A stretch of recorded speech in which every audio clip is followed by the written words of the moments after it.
Tell us a story. Yes, tell us a story. Alrighty then. It is cool and crisp. It is supposed to rain or sleet later on. So hopefully we can get our day in before it gets too bad. Tires are getting kind of slick on the back. Back in the late 70s, around 78, 79, I worked at a company, Fine Line Graphics. We did some outsourcing work for them, and we would go down there and work, and there was a guy down there that he rode I believe it was a 72 that he converted over to hardtail. Not quite a chopper, more like a bobber. So it had a shovel head in it, and he had raised the compression in it, and he had a karate magneto on it, so it done away with the battery charging system, and it was straight kickstart. So he had a lot of times, if you've ever rode one of those, it takes something to get it running. Sometimes you may have to kick it several times to get that magneto to spin fast enough and hot enough to fire at it. And then, of course, the shovel head of the AMF era was a leaker and a machine that didn't want to run, and then you up the compression on it a little bit, and it still has a little more problems. So we work there, and we'd go down and pick up gear and stuff, different layouts that we needed, different camera work that we needed, and then we'd deliver plates and things down there. They were above, the company was above an old bar. The bar was called the Stage Door. Didn't know much about it and stuff other than I knew it was a club, more of a discotheque club and everything back in the 70s.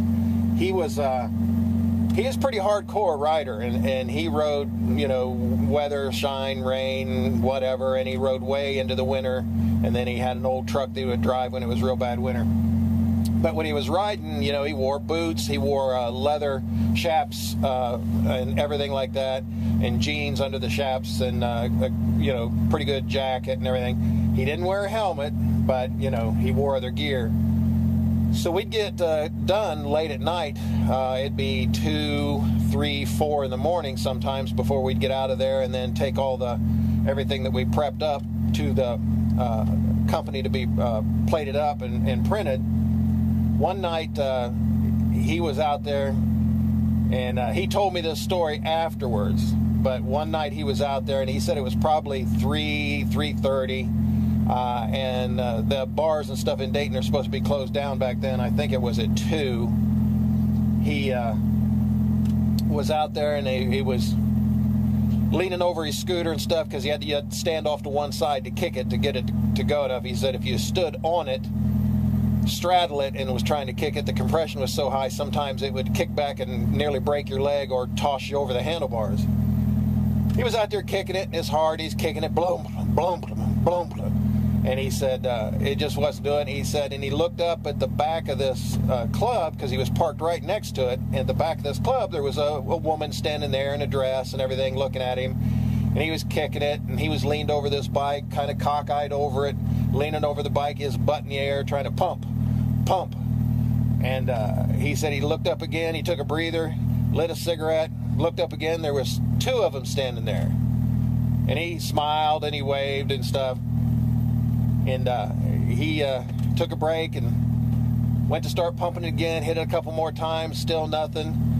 So he checked the petcock, walked around the bike, and looked up, and there was 4 women up there, you know, and he said it was kind of dark, you know, and there was just a glow. They were backlit to the whatever. He said a couple of them were kind of hefty and whatever, but they were dressed in these real short skirts or whatever, the bangles and everything back from the late 70s of the disco era. And he said he lit another cigarette, and he was puffing on it, and he said all of a sudden he heard a voice say, "Nice scooter."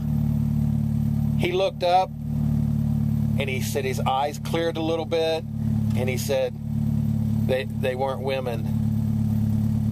He said the next thing he heard was him kicking that scooter like blump, blump, blump, blump, blump, blump, blump, blump, blump, blump, blump, blump, blump, blump. He wanted out of there. So come to find out that the Stage Door was I believe a gay bar back then. And one of the very, very, very few back in the 70s that I understand, he wanted nothing there. He had to leave. He said he ended up pushing the bike down the street quite a ways and finally got it started, and he went home. He never parked there again. Well, the Gopher should be warmed up good enough. We're going to try and get into the store, finish that. Let's ride.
Yeah, to my knowledge, he never parked on that side of the building in that parking lot again. He always parked on the street side, away from the club after that. And we teased him when we worked with him and stuff. We teased him quite often. We'd always walk by him and go, "Nice scooter." We got to get in here and get to work.